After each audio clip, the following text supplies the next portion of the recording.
Namaskaraha and welcome to our next session on the yogic life. So today I want to talk about a very important topic uh, about pranipata, pariprashna and seva. Right? Also in the Bhagavad Gita we have this shloka. Tadvidhi pranipatena pariprashnena sevaya upadhyakshante te jnanam jnaninaha tattvadarshinaha. In that the pranipata, pariprashna and seva. Right? We know that uh, human beings have a three-stariya astitvam. We have an existence in the realm of physicality, intellectual existence, and also spiritual existence. So this yoga, the yogic approach is all-pervading. Yoga covers everything, anything and everything. So this movement of yoga, this progress of yoga, is actually based on three fundamental factors, and these three fundamental factors are pranipata, pariprashna, and seva. So the great yogi Krishna, about 3500 years ago, he talked about pranipata, pariprashna and seva. So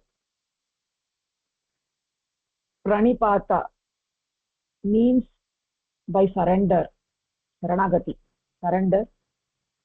Pariprashna is spiritual questioning, and seva is service, right? So first let us take seva. The term seva means service. So the term seva, service, in the field of yoga is not the same as in commercial sphere, right? In commercial sphere, companies may say that we are in the business of service, right? If somebody is in transportation business, they may say we are in the business of service, right? But there in the commercial sphere, seva means mutual exchange. You give some money and take some article, so it's always mutual. You're giving something and you're getting something in return.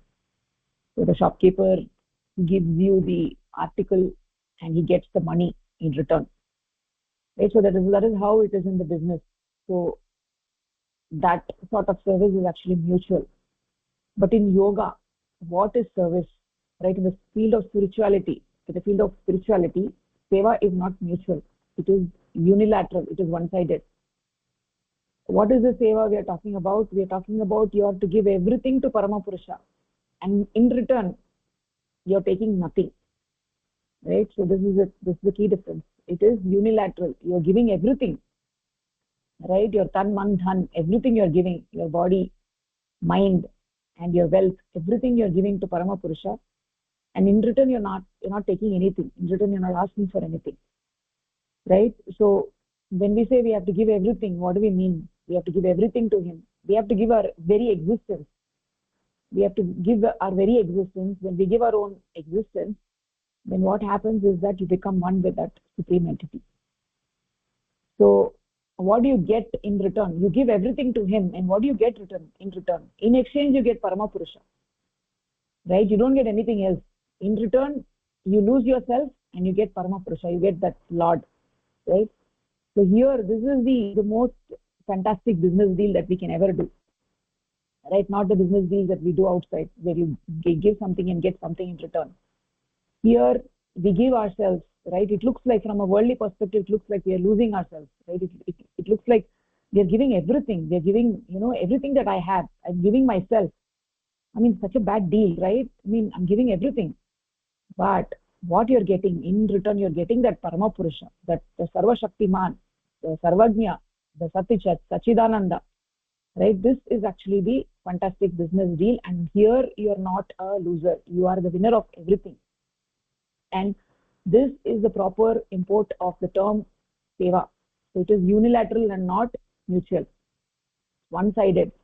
So you give your heart out to Paramapurusha, and you get in return, you get Paramapurusha. So that is what is seva, and not how it is understood in the world. People say that, I know, I'm in the business of seva, for service for 20 years, 30 years, but that is actually not seva. That is business transaction. So another thing which is required in yogic life for success is pariprashna. We all know that we know what we mean by prashna, right? Prashna means questioning. It means question, right? So question, the term actually comes from the root verb quest, to search for, right? You're in search of a reply, right? So question means searching, right? Here what we are talking about is pariprashna, not prashna. Prashna means question. It can be any question for that matter, right? But pariprashna means questions concerned with spiritual practice, concerned with your spiritual practice. So the things that you want to know from your acharya, like for instance, how to practice asanas, how to withdraw the mind from the physical objects, right? How to do vyapak soch, how to eat, how to take the satvika ahara, right? And then how to, go to your mind unto parama purusha. So all these need to be learnt from somebody who is an acharya.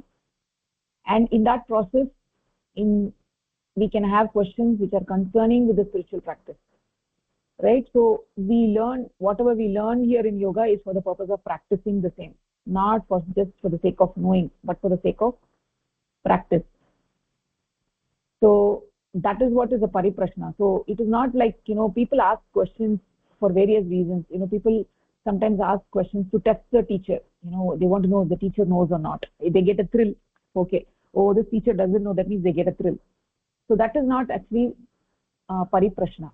Pariprashna are only those questions that elevate you, by knowing which you get elevated, right? That is what is a pariprashna. So it's very important to understand what kind of questions we can ask, right? It is not like we can ask any questions just for the sake of it. It came to my mind, I'm asking it. It shouldn't be like that. I have to review the questions that come to my mind, and I have to think whether these questions are relating to the spiritual practice, and whether the answers to these questions will elevate me, right? If they elevate me, then only these questions are pariprashna. Otherwise they're only prashna, right? So the first one that we saw was a spiritual aspirant must be engaged in seva, right? And that seva should be unilateral service. And the second thing is that he should not waste his valuable time in asking random questions. A sadhaka should not waste his valuable time in idle questioning, right? That the questions that bear no fruit, right? Any questions that we ask to be pariprashna, right? You're placing those questions so that you want to know something, so that you can do that, right? You're asking those questions because those questions will help in your spiritual practice, because it will help you to elevate yourself. By doing that, you're going to motivate yourself, you're going to elevate your mind. Only those kind of questions sadhaka should ask, the pariprashna. And then the third item is the pranipata. Pranipata means complete surrender at the altar of the Almighty, right? This complete surrender, complete atmatyagaha, that is what is self surrender, complete atmatyaga. It is the ragatmika bhakti. I'm not asking anything in return. I am offering myself at the altar, right? I don't want anything. I'm just offering myself at the altar. So, but how do we do that, right? And what is the secret of this? How do we do this, right? So everything that we do in this world is revolving around ourselves, right? Everything we are doing is moving around this I feeling, right? The first expression that we human beings have is I am, right? Whatever we do for ourselves, right? That is what we do. All of us, we have an individual existence, and we always operate around that individual existence. We always work to boost our ego, right? We always want to show that we are great, right? We want to show that somebody else is not great, but we are great, right? So what happens is that when man focuses his attention on the self, right, on this I feeling, on his ego, then his ahankara gets puffed up, right? It's just like a puri, right? When you make puri in oil, obviously it is not included in satvika ahara, but you see that in the world people make puri. When they make puri, it just puffs up, right? When you just with a needle or something, when you pick it, everything, the air comes out, and there really nothing is there. So that is what happens when people get they get puffed up due to their ego. They just get bloated up, right, like a balloon. They just bloat like a balloon.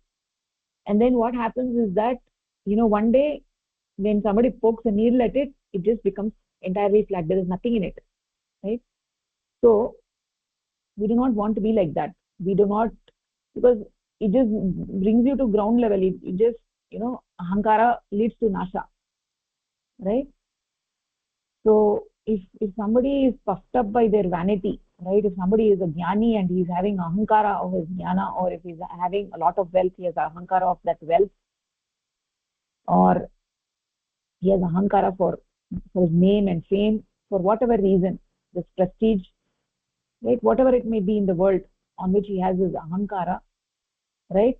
So then what happens is that he focuses the entire astitva on his individual existence, on his little existence, that small I, right? If somebody focuses their entire attention on that small I, they become so conscious of that small I, then it becomes very, very difficult to surrender before that Paramatma, right?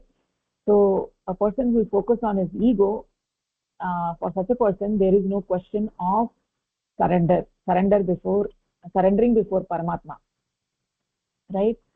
So so for such a person whose ego is, right, there will be no question of surrender before Paramatma. But who can actually surrender before Paramatma? Only a person who surrendered himself, only who has offered himself at the altar, who doesn't focus his attention on his individual existence. Only such a person can surrender before to surrender to Paramatma, and this can be done only with the help of dhyana, right? How to surrender? This can be done with the help of meditation, right? This can be done by sadhana. When a person engages in sadhana and is ideating on that supreme entity, then what happens? He begins to surrender before Paramatma. He connects with Paramatma. He understands that everything that happens in this universe is happening according to Paramatma's design, according to his desire, right? So when everything is happening, even a blade of grass moves according to the desire of Paramatma. So nothing is in my hands, and he is engaged in sadhana, then automatically surrender comes very naturally for such a person, right? One who is engaged in sadhana. So the best way to do pranipata is by engaging in sadhana. When you engage in sadhana, you do complete self-sacrifice. You do atmatyagaha. You do complete surrender. You have complete bhakti bhava towards Paramapurusha. Right? So even a sadhaka, like for instance, if he's engaged in service, right, and he's serving the poor people, right, and what happens is generally in the world is, right, if you're serving somebody, then automatically your vanity increases, right? You start to think that, oh, I have done this, right? You feel very proud of it. Say, oh, I have done this, right? I have done this. I'm not an ordinary person, right? So that is actually a mental disease, right? So vanity is a mental disease. It's a psychic ailment, right? So how should we deal with this situation, right? If you're helping somebody, you're helping a poor man, right, a diseased person, then how do we get out of the situation where vanity doesn't increase, right? So what you do is you ascribe godhood to that person to whom you help, right? You say that I'm not helping a man, I'm helping God in human structure, I'm helping Brahma who is in this human structure. Then what happens? The vanity will not be encouraged, right?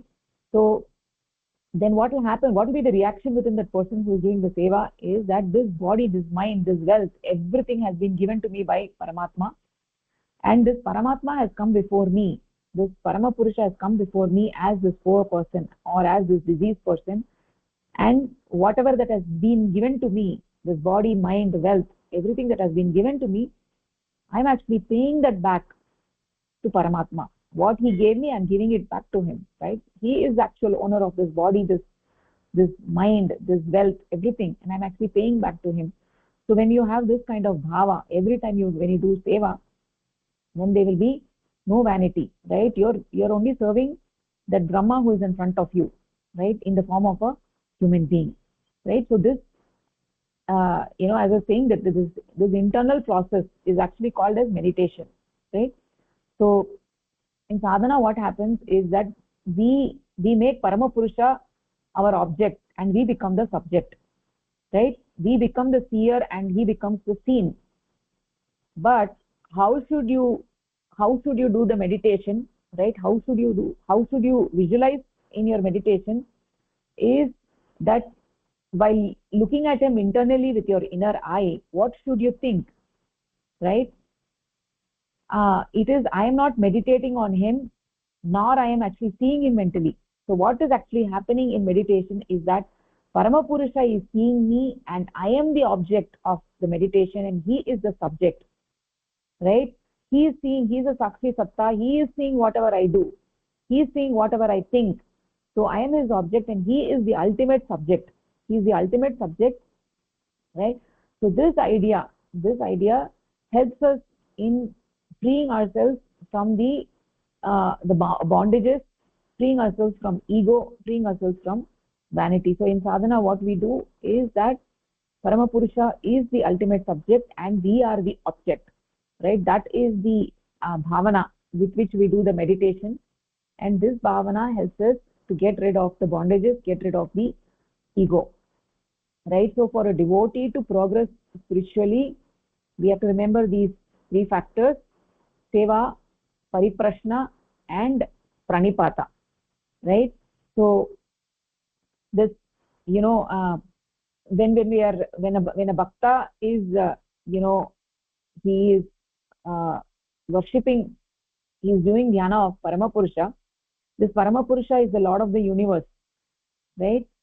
He is the owner of everything in this universe. He is the owner of all the wealth of this universe, right? All the gems and jewels of this universe. So at his altar, what can I offer, right? When he is the owner of everything, right? What can a poor man like me or a poor woman like me, what can I offer to him? Right? I cannot give anything to him. Everything belongs to him, right? What can I give him? If he is the owner of everything, what can I offer him, right? So I actually offer myself. I offer myself at his altar. I offer my mind. I offer my mind to that Paramapurusha, right?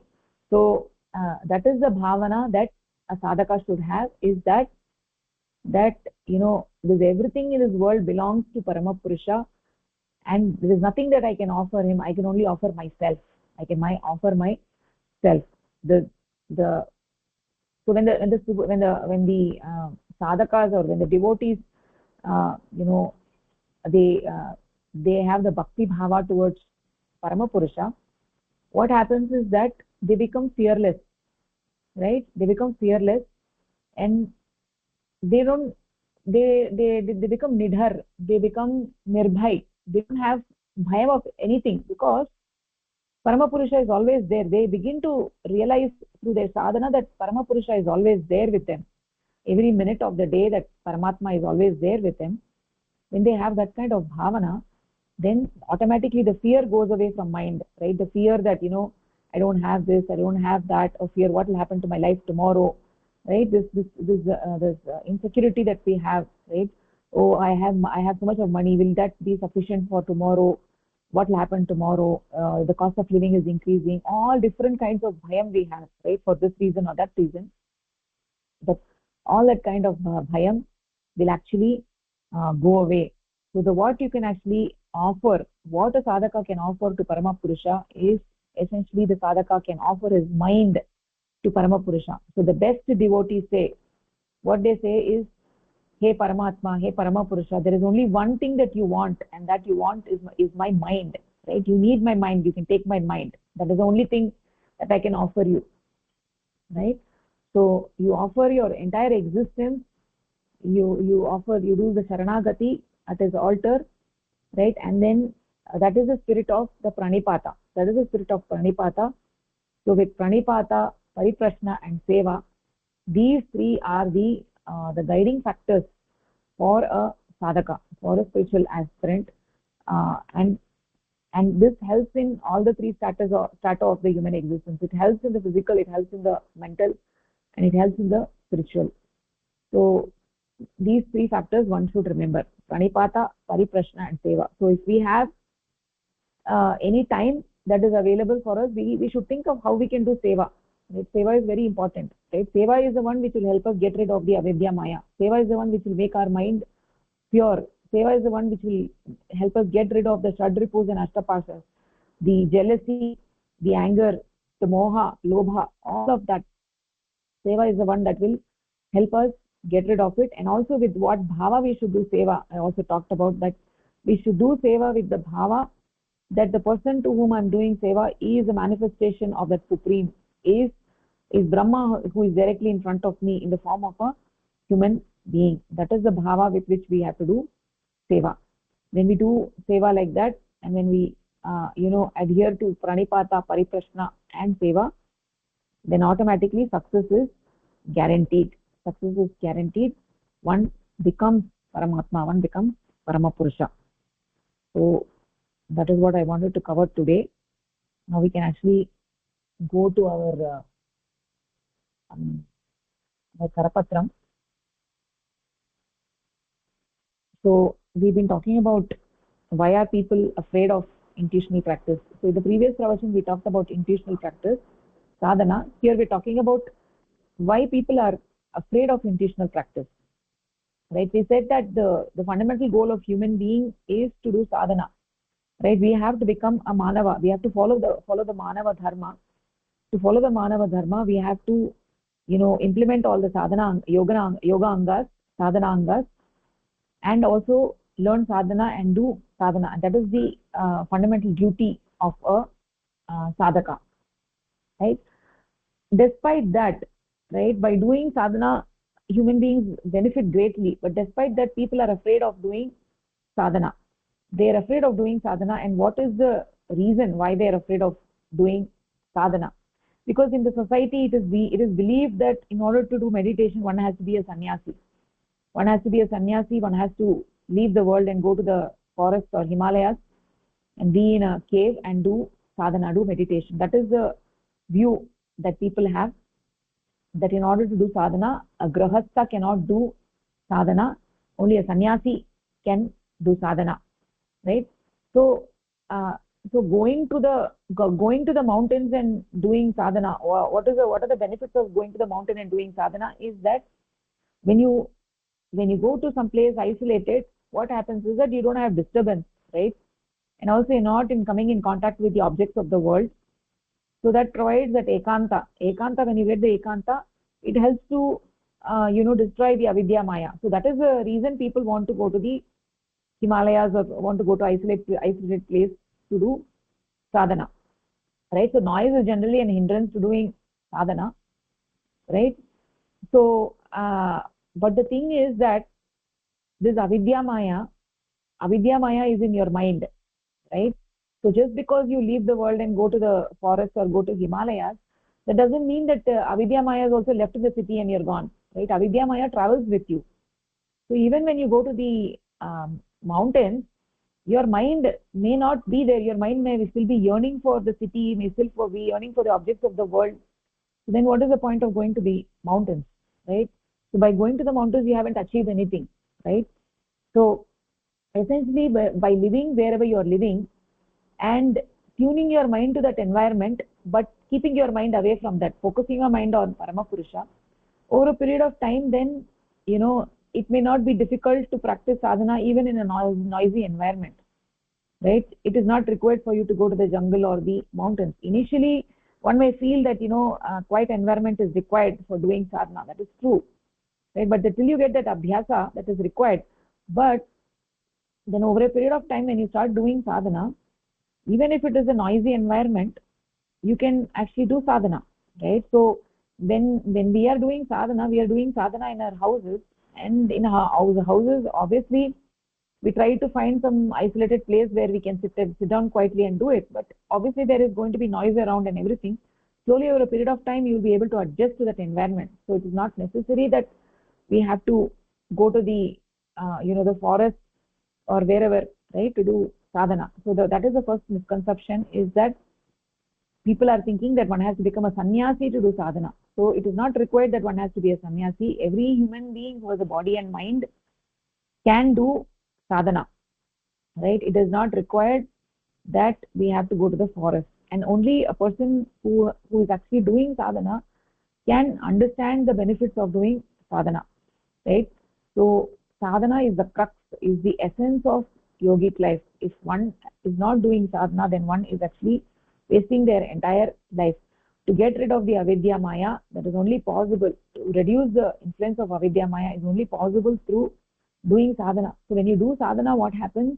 Slowly a part of your mind becomes that parama purusha. So that weight, you feel, in the world when you live, you feel that your mind is very heavy, right? For whatever reason, you feel my mind is very heavy. But what happens is that when you do sadhana, your mind becomes very, very light. Right? Whatever the situation, there is no heaviness of heart, there is no heaviness of mind. Because what happens is, by the process of sadhana, a part of the mind, slowly a part of the mind becomes a part of Parama Purusha, and slowly that bhara of the mind slowly keeps reducing as you keep doing sadhana. And that is only evidenced by somebody who is doing it, right? So otherwise it will just be theoretical. But we say that in yoga, everything is 99% practice. So unless somebody practices, and they're not going to know what it is, right? And for practicing sadhana, you don't need anything. What you need is some isolation, some place to sit down in padmasana and focus your mind on that Paramatma. That is all you need. You don't need money, or you don't need anything luxurious to do sadhana. All that you need is a body and a mind, and every human being can do it. Every human being can do it, right? No exception. Everybody can do it. That is what we have been talking about so far. Now we'll actually continue with the following paragraph. I'm just going to share my screen.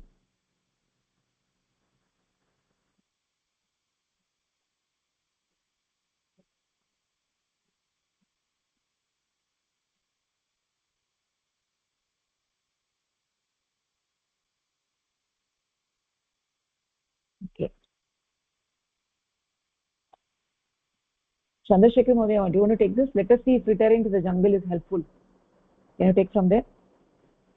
Okay. Okay, so Mahodaya. Retiring. Avidyam from the top. Okay, let us see if retiring to the jungle is helpful in avoiding worldly temptation. A temptation such as lobha, avarice, is a principle of avidya maya. It can only be overcome by reducing uh, the influence of avidya maya through intuitional practice, sadhana.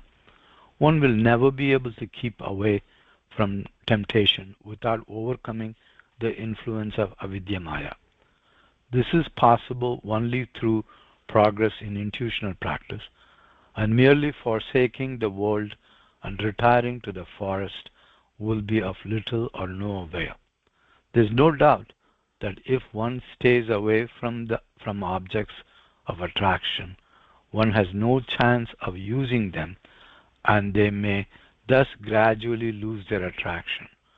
While if one is near them, one may be attracted towards them more.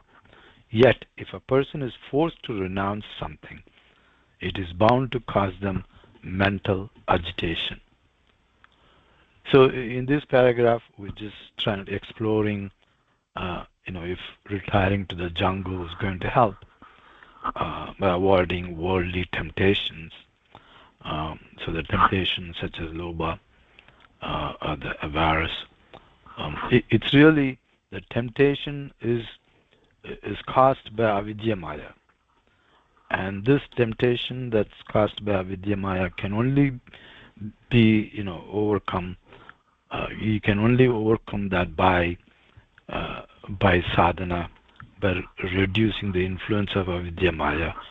Reducing the influence of avidya maya means intuitional practice or sadhana.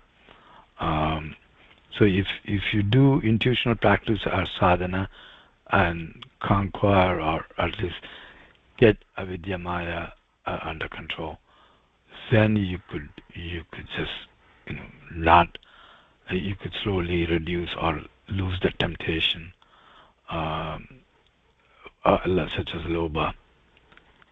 But as an example, saying that if there's something that you want to use, but going away from it, you don't have this opportunity to use it because you're not near it. And if you are not near what you want to use, and over time, that the attraction to what you want to use, slowly dies down or goes away because it's not there to constantly tempt you to use it. Uh, but it's not going to be really successful because you are forced to renounce something, forced to not use it, and that could cause mental agitation and could cause additional other problems because of you are forced to give up that will cause temptation. The best thing is to be right next to it and still not have the attraction to it, which can only be accomplished by this intuitional practice. Otherwise, forcing yourself to go away from it to avoid the temptation of it would and could cause mental agony and other issues. Yes, Maurya, very nicely said. Yeah, so that is the idea. So the question is, you know, if you do sadhana in a lonely place, can it help us or not, right? So that is the question. If you're living in the midst of temptation, right, then you may be attracted towards it more, right? If you stay away from the objects of attraction, then you don't have any chance of using them, right? And then gradually you may lose lose the attraction, right? So indeed that is actually helpful. Staying away from the objects of the world is actually helpful, because abhoga sansargat praptihi eshana, right? When you are in the contact of the bhoga, then you have a desire to use them, right? So especially in the beginning phases of spiritual life, it is quite helpful, right, to be away from the objects of the world, right? So initially when you come in contact with the things, we may start developing attraction towards them. So staying away from those things is very, very important, right? So people have a hard time implementing the sattvic ahar. So even in the house, if you try to create a sattvic ahar, when you go out, even if you're going to a grocery store, you may be attracted by things. So it's very important that even when you go to a grocery store, you just go to exactly the aisle where you want to buy and just come back home, and don't go around shopping to other aisles. Then you will be tempted, right? So it is better to stay away from those things, and ultimately we'll lose attraction from them, right? Particularly in the yatamana phase, in the initial phases, when you have just gotten introduced to the yogic life, it is very, very helpful to be away from the objects of these attractions, so that you will ultimately lose interest in them, right? So if you lose the interest, if you have lost the attraction to something, then it doesn't matter whether you're in contact with it or not, right? Till you reach that stage. In a yatamana stage, you definitely not reach that stage. So in the initial stages of spiritual life, it is very helpful not to be in contact with those things, right?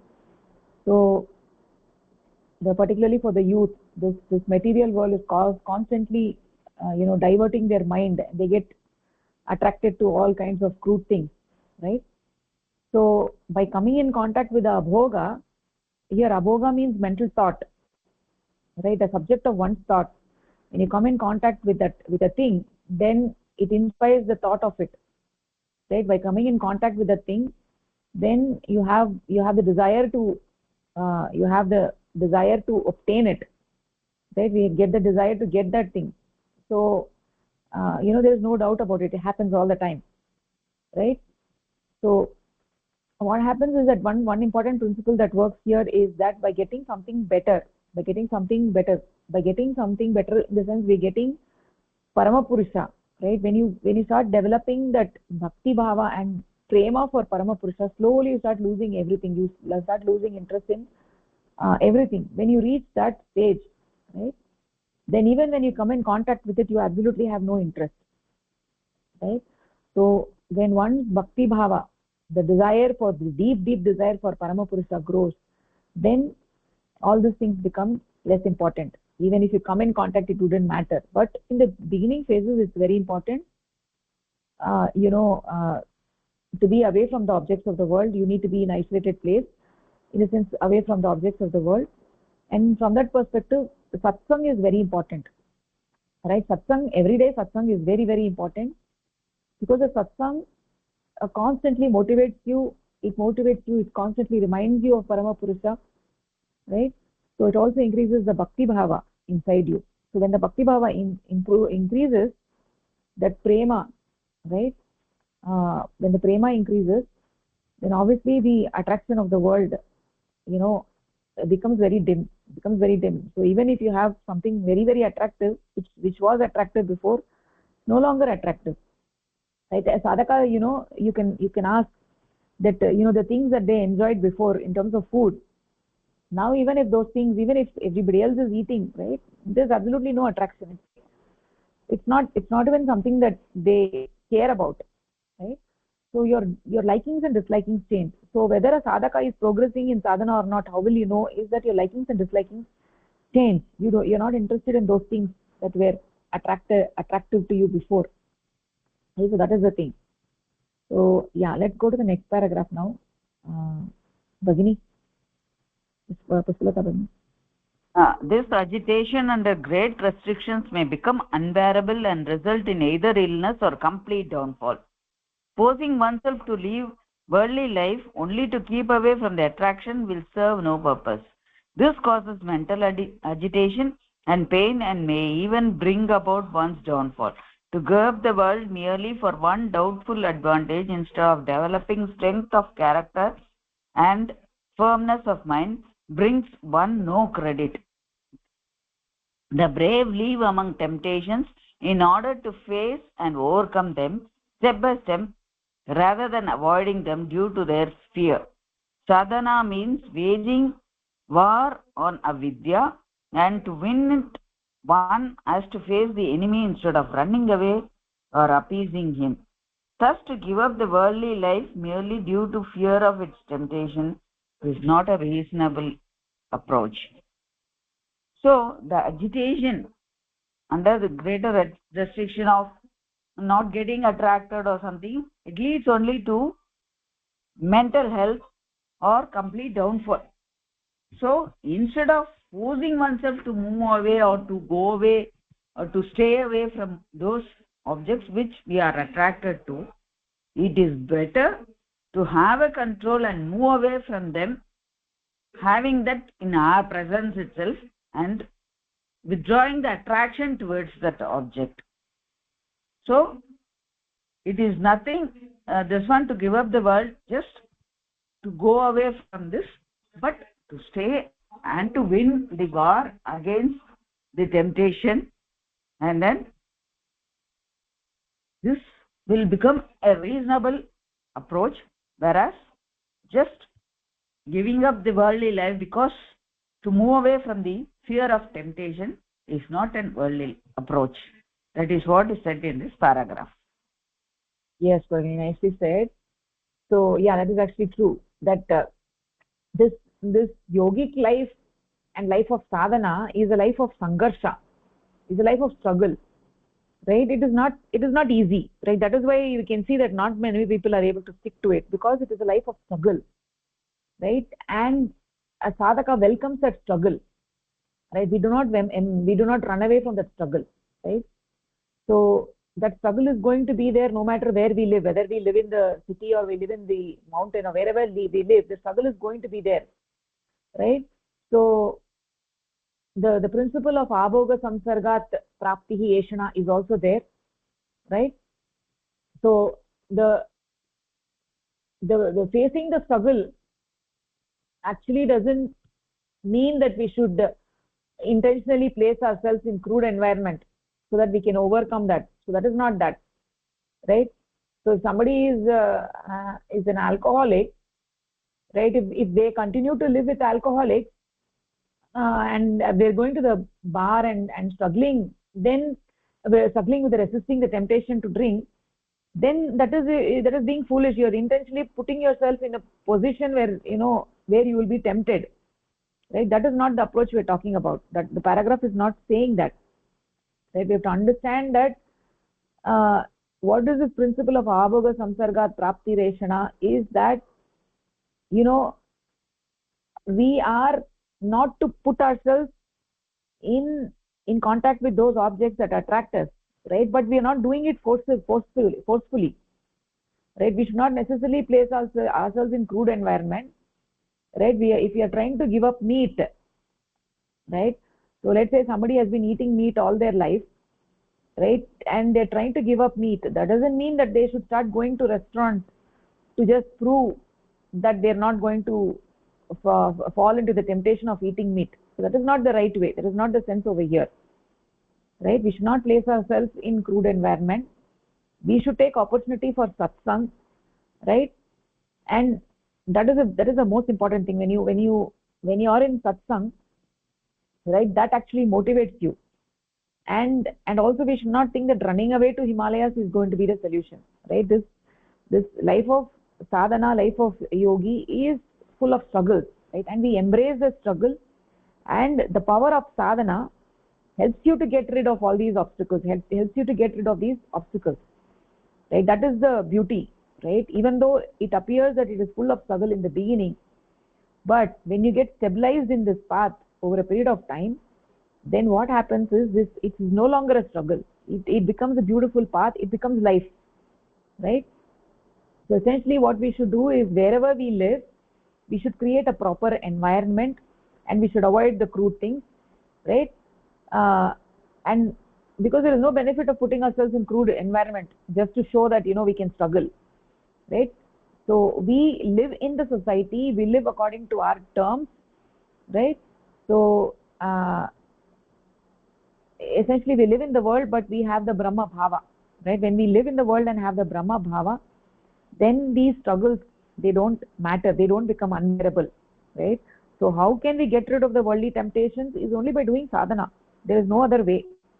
When you do sadhana, when you continue to engage in sadhana, even though I've been telling this even before, like when we do sadhana, it looks like I'm not doing anything, right? It looks like oh, my mind is running here and then. Even if it is a bad sadhana, right? Even if you're not able to fully focus your mind, right? Let's say you focus your mind even for like 1 minute or 2 minutes of your entire sadhana, even then, right, that whole process, it is actually elevating your mind. So if you are sitting in a train and and the windows are all closed, and you don't know that the train is going, because you're just sitting in the train, and let's say it's a high speed train, and you're not even knowing that it is going, right? And the windows are all closed, so you don't realize it's going, but even then the train is going, right? And you reach your destination. Similarly, when you're in sadhana, you don't realize that something is happening, right? But something is happening, and your mind is getting elevated, and you're moving inch by inch closer to that supreme entity, right? And that is the only way for us to get rid of all the temptations of the world, right? So with courage, we have to face this world, we have to face the obstacles, and we have to keep the Brahma bhava and keep moving forward. Okay, that is what is being said here. Let's go to the next paragraph. Chandrasekhar Mohdaya.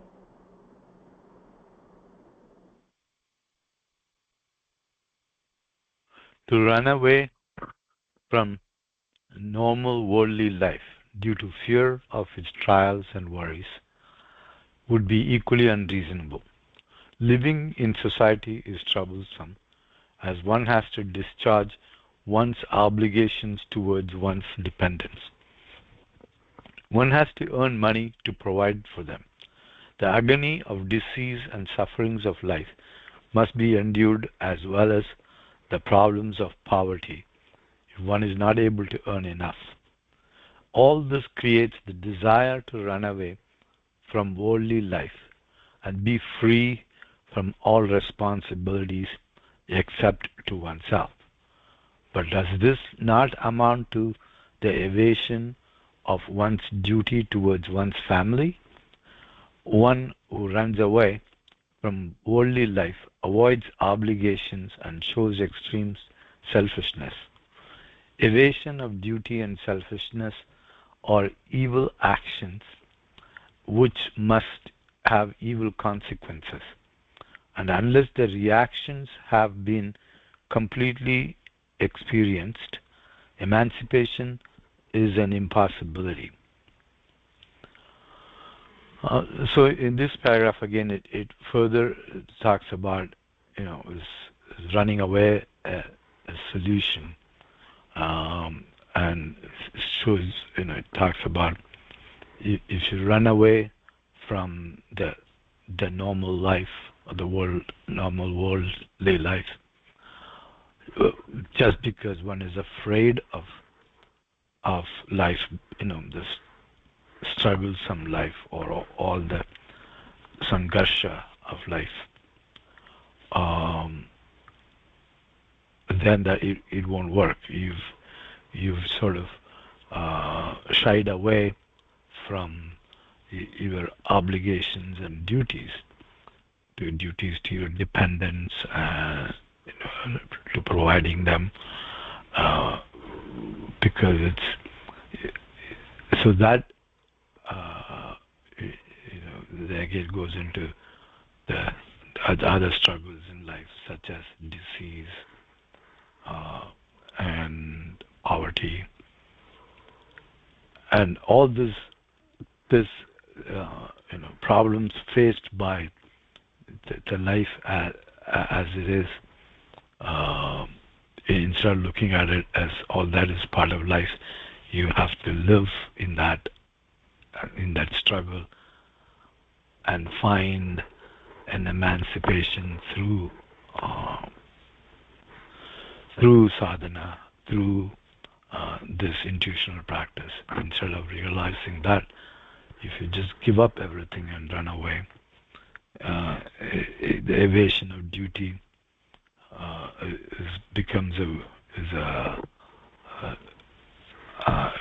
is really very selfish, and all that evasion of duty as well as selfishness is going to have, is evil, and it's going to have evil consequences.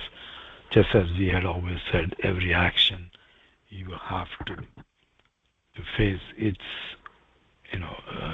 reaction. So these evil actions will also have evil consequences, and they would have to be experienced. So it adds on to what you have to pay for, and not going to help emancipation. Emancipation can only be obtained through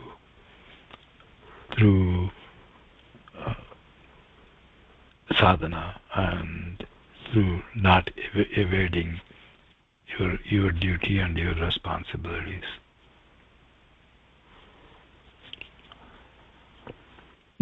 Yes, Maureen, very nicely said. So it is true, whether you're a sannyasi or a grahastha, your duties are similar, right? And dharma, the manava dharma is exactly the same for whether you're a grahastha or a sannyasi, right? So the principle is atma moksha and jagat hit, right? That is the key principle of yoga. So whether you're a sannyasi or grahastha, you have to do both of the things, right? A sannyasi, what will do, he doesn't have a small family, so he works on atma moksha and he does jagat hita, right? The largest society is his family. Whereas for a grahastha, he has a small family and also he has a big family. So a grahastha has a responsibility towards his own individual family. He needs to provide for it, he needs to fulfill his responsibilities, and also he has a responsibility towards the big family. That is, he needs to engage in jagat hit. So he needs to do both. So if somebody is only thinking of their atma moksha and not the jagat hit, then it's a very selfish endeavor, right? So then it's not going to work. The Jagat Hit is the selfless seva, Niswartha seva, right? So that Niswartha seva never happens without doing sadhana. If you're not doing sadhana, then you will not get this Niswartha bhavana, right? So if they don't do sadhana and they are doing seva, then it becomes a swartha exercise, because they are always thinking about how to glorify their ego, right? If they did something, they want to take a picture of it and put it somewhere in the newspaper, right? So that is not selfless seva. So we have to do selfless seva, and that needs sadhana, right? So by doing sadhana, you are viewing everything in this world as a different manifestation of Paramapurusha, right? So whether it is an animal or a tree or a baby or a human being or whatever it is, right? A baby or an adult or whatever it is, all of them are different manifestations of the same Paramapurusha.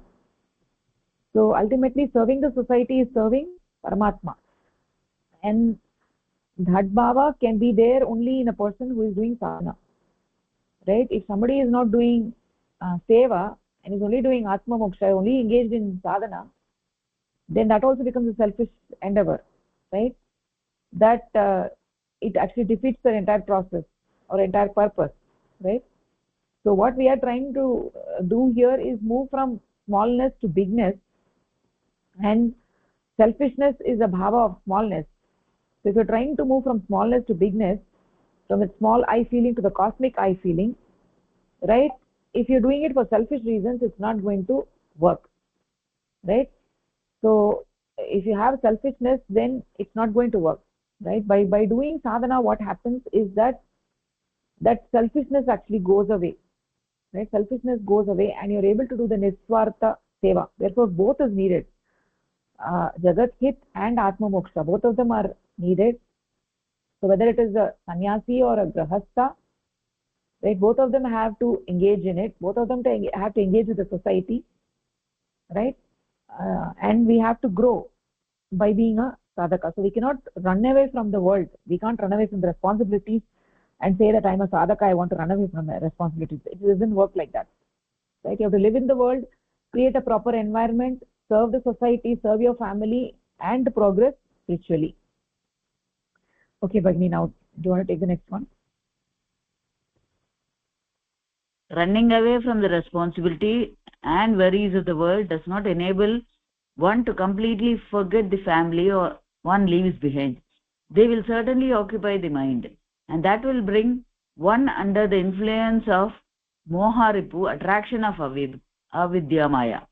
Progress in intuitional practice is not possible if there is a constant influence of avidya maya, and in this situation one's mind will be constantly returning to the thought of one's family and the people whom one left behind. To say that those who can give up worldly life get beyond suffering and worry, and means that they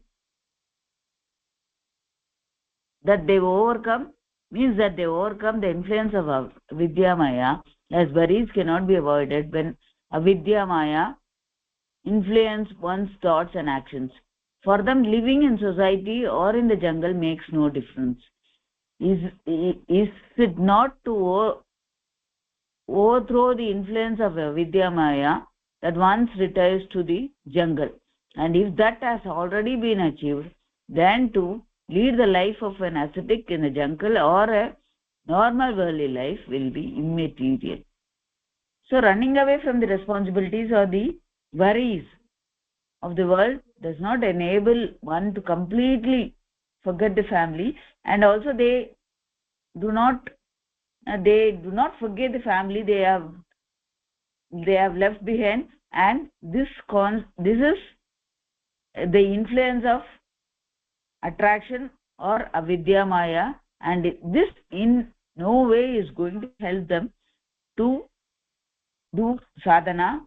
And so just merely going into the jungle and still having the attraction towards their people or towards the ones they love or towards their family is not going to help them, and so still the actions of avidya maya only is going to influence a person. So once they overcome this attraction, they can They need not go to a jungle. They can, in fact, stay in this world itself. So, after overcoming their attractions and their struggles for the fear, everything, they living in jungles or in this worldly life is not going to be a matter, and they can slowly move towards achieving their goal of moving towards Paramapurusha. Yes, but okay, but nicely, yeah, nicely said, yeah, nicely said. That is the idea that we have been talking about, that yogic life is available to everybody, no matter what stage we are in life, in our life, right? Everybody is a human being, everybody having a human body and a mind. This yogic life is available to all of us. So simply donning the kashaya vastram or living in a cave is not sufficient, right? So we've heard stories of people who take sannyasa and they're not able to focus in sannyasa. They're constantly, in their youth, for some reason they get influenced and they take up the sannyasa. But then after they take up sannyasa, their mind is constantly thinking of married life, right? So and then they leave the sannyasa and then they come and take the grahastha, right? So we have seen like that. So we've seen sannyasas who take people take sannyasa and then they do all sort of dirty things inside the room, right? So the question is not whether you're a sannyasi or a grahastha. It is not like it is not like it is not that one has to become a sannyasa to progress spiritually. Whether you're a grahastha or a sannyasa, or what kind of clothes you wear, whether you're wearing kashaya vastra or not, it doesn't matter, right? The point is, how is your mind engaged, right? So this is the spirit behind vairagya, right? Viraga means, raga means color, right? Is the mind colored by crude things, or is the mind colored by Paramapurusha, right? So in yogic life, right, one's mind becomes intoxicated completely with Paramatma 24 hours of the day. So that is the result of yogic life. If somebody is wearing orange color clothes but not engaged in yogic life, then there is no benefit, because he is not doing sadhana, right? So running away to some cave is not going to help, right? Even then your mind can be engaged in crude things. That is not going to work. So it doesn't matter whether you're a grahastha or a sannyasa, right? So the mind needs to be colored by Paramapurusha, nothing else, right? And seeing everything in this world as a manifestation of Paramapurusha, right? A child in front of us, that is Paramapurusha, right? So everything, even a stone in front of me, is also Paramapurusha, which is bound up, right? So when we come to the yogic life, we see all these things as what they are truly are, right? So progress in intuitional practice is not possible if there is a constant influence of avidya maya, right? So we need to get rid of that avidya maya. So we need to engage in sadhana, right? And that is actually the path. So living in a society or a jungle doesn't make any difference, right? So that is what this paragraph is actually talking about. So let's go to the next one. Chandrasekhar Modi. Release from the influence of avidya maya cannot be obtained by running away from it. One has to divert the mind towards subtlety to achieve it. For instance, constantly trying to keep away the flies hovering around a wound is not a solution unless an effort is made to heal the wound. Intuitional practice, as taught by a great preceptor, is the healing balm. It is with this that one can drive away avidya maya and gain emancipation. As the influence of avidya maya decreases, the temptations and the troubles of the world cease to be an obstacle to intuitional practice. As this is the only way to overcome avidya maya, it can easily be practiced within worldly life. So in this it starts, directing us towards what one should do, not run away from the world, because to release to get released from the influence of avidya maya, you have to uh, do the sadhana or intuitional practice. And it shows an example and an analogy where if you have flies flying around a wound, just shooing them away is not a solution. You have to find a way to heal the wound so the flies won't bother the wound. And in here you use a balm to heal the wound. And for the life's struggles and to get released from the influence of avidya maya, the balm is an intuitional practice taught by a great preceptor, and that balm would help us get released from the influence of avidya maya and gain emancipation, because it's the influence of avidya maya decreases, the temptations and the troubles of the world also cease to be an obstacle for the intuitional practice. And so that's the only way to overcome the avidya maya, is to use the balm in the form of intuitional practice taught by a great preceptor.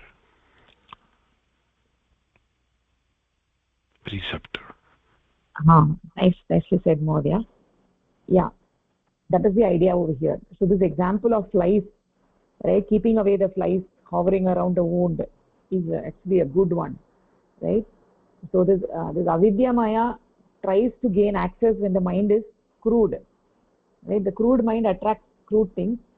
So release from the influence of avidya maya cannot be obtained by running away from it, right? Running away to some cave and then thinking about those same crude things is not going to work, right? Mind which is thinking about crude things, it can think about crude things whether you are in the city or whether you are in the forest, right? So mind which has a proclivity or tendency to think in such a way, that is like a wound, right? That is a wounded mind, right? The wound is the diseased mind. So the mind is not born with these, but by nature the mind is shuddham, right? Mind is actually a subtle thing, is a sukshma vastu, right? But it becomes diseased like a wound. Then it becomes attracted to all the crude things, right?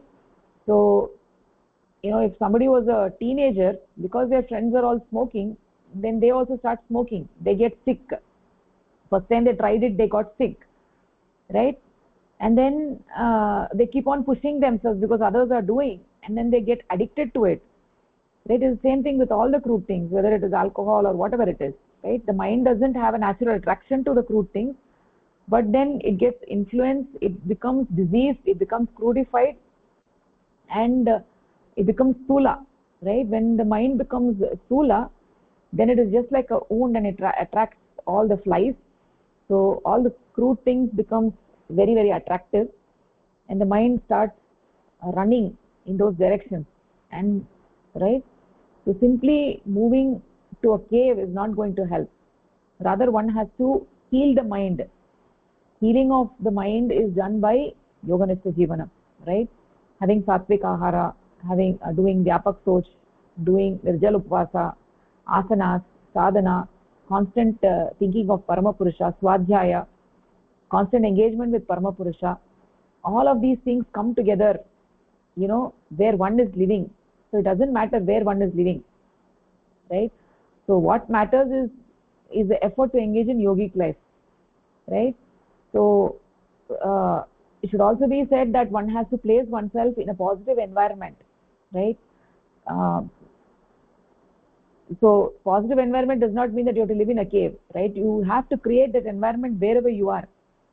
The main thing is that the wound of the mind, the disease of the mind should be healed.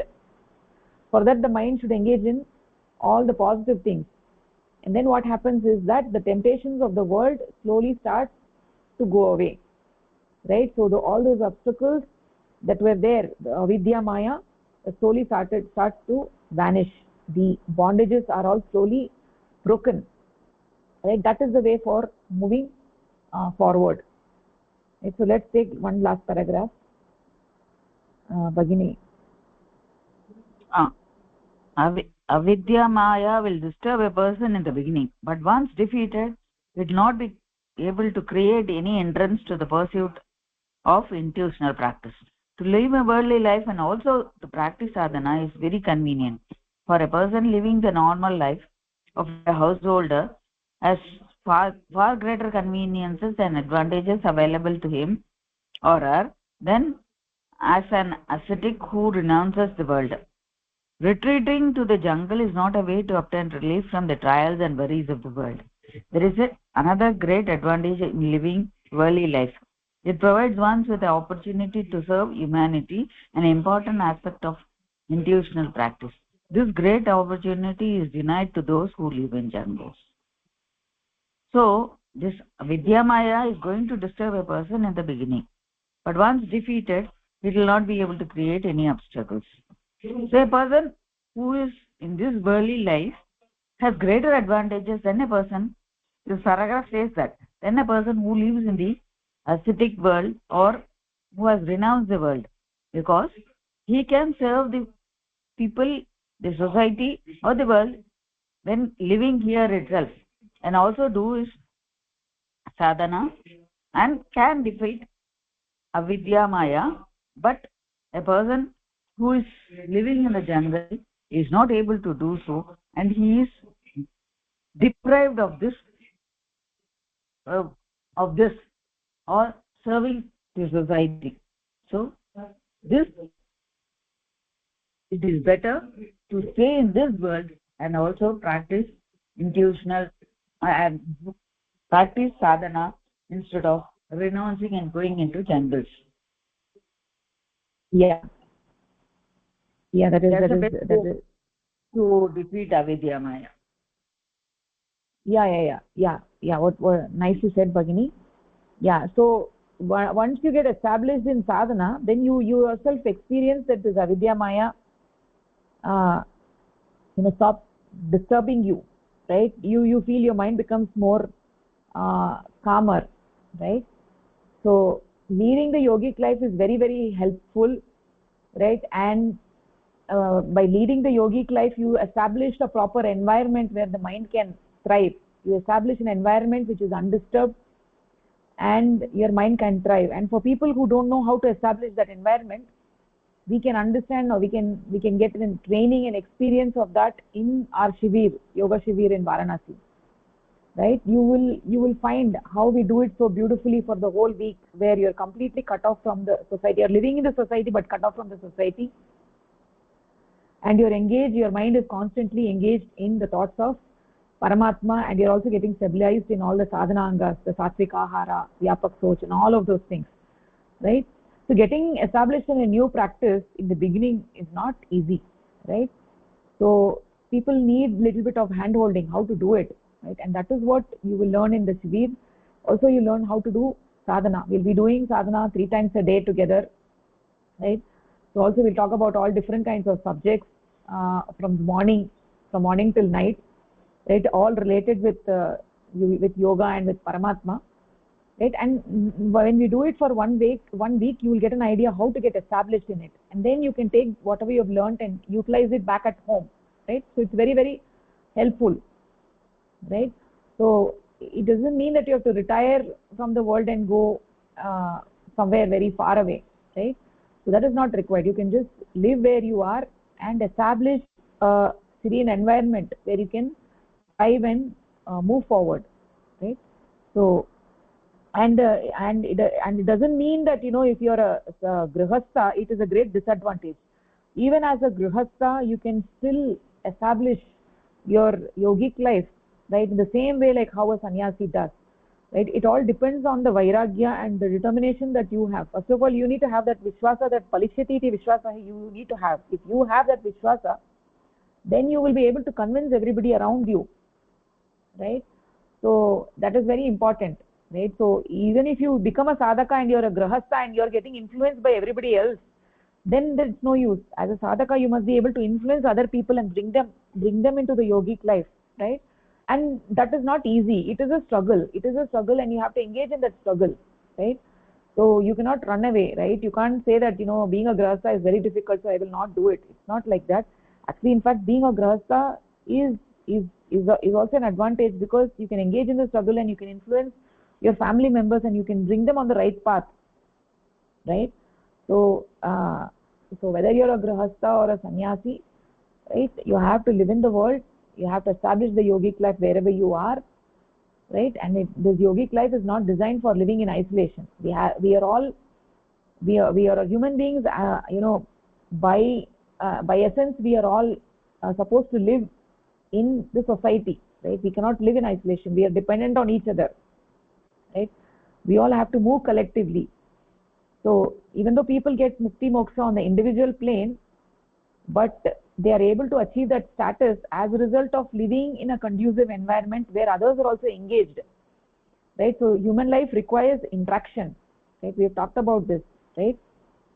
So the certain insects and animals live alone, but by nature, human beings, we are collective beings, right? We are like ants. That is our nature, right? And there is no need to reject that. It is our tendency. That is how we are designed. By design, we help each other and move ahead, right? Living together in the society provides one the opportunity to serve the society, right? Which is an important aspect of intuitional practice, right? So otherwise, if you're just working on atma moksha, then it is selfish endeavor, right? With selfish endeavor, you're puffing up your ego, right? So if you're always thinking about my mukti, my moksha, that is selfish endeavor. So the purpose of spirituality is moving from the limited I or the small I to the big I, right? So in order to do that, you need to establish the environment where you are living. We cannot escape from the society. We are living in a collective environment. We have to live in the society and create an environment, do the atma moksha, work on atma moksha, and also do the jagat hit. That is only possible by living in the society. Okay, so that is what I wanted to cover today. Any thoughts or questions?